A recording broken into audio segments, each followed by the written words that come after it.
ఈ వీడియోలో మనం భగవద్గీత అధ్యాయము 6 శ్లోకము 28ను పరిశీలిద్దాం. 6వ అధ్యాయమైన ధ్యాన యోగంలో శ్రీకృష్ణుడు యోగ సాధన యొక్క అత్యున్నత ఫలాన్ని వివరిస్తున్నాడు. మనస్సును నిగ్రహించి నిరంతరం సాధన చేసే యోగికి ఎలాంటి అనుభూతి కలుగుతుందో ఈ శ్లోకం స్పష్టం చేస్తుంది. మొదటగా ఈ పవిత్ర శ్లోకాన్ని భక్తితో విందాం.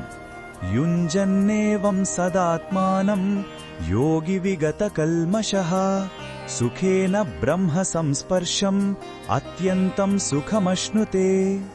ఈ శ్లోకం అర్థం ఏమిటంటే, ఈ విధంగా నిరంతరం ఆత్మను పరమాత్మయందు నిలిపే యోగి అన్ని పాపముల నుండి, మానసిక మలినాల నుండి పూర్తిగా విముక్తుడవుతాడు.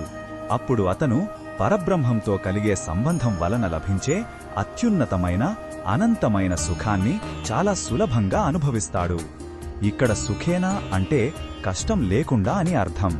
సాధన పరిపక్వమైనప్పుడు ఆనందం సహజంగా వస్తుంది. ఈ శ్లోకంలో ఉన్న భావం మనకు ఏమి చెప్తుందంటే, ఆధ్యాత్మిక సాధన అనేది ఒక ప్రయాణం లాంటిది. మొదట్లో కష్టంగా అనిపించినా పట్టుదలతో కొనసాగిస్తే దాని ఫలం చాలా మధురంగా ఉంటుంది. బయటి ప్రపంచంలోని సుఖాలు తాత్కాలికం, కాని మనసును శుభ్రపరుచుకుని భగవంతునితో అనుసంధానమైనప్పుడు కలిగే ఆనందం శాశ్వతమైనది, వర్ణనాతీతమైనది. ఇది ఒక గొప్ప భరోసా. ఈ బోధనను మన దైనందిన జీవితంలో ఎలా ఉపయోగించుకోవచ్చు అంటే, ప్రతిరోజు కొద్దిసేపు ప్రార్థన లేదా ధ్యానం కోసం కేటాయించాలి. దీనివల్ల మనస్సులోని చెడు ఆలోచనలు, ఆందోళనలు తగ్గుతాయి.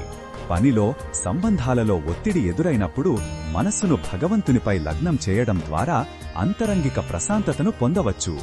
బాహ్య పరిస్థితులు ఎలా ఉన్నా లోపల ఆనందంగా ఉండగలమనే నమ్మకాన్ని ఈ శ్లోకం ఇస్తుంది. మరిన్ని భగవద్గీత శ్లోకాల అర్థాన్ని తెలుసుకోవాలంటే మా తదుపరి వీడియోలను తప్పకుండా చూడండి.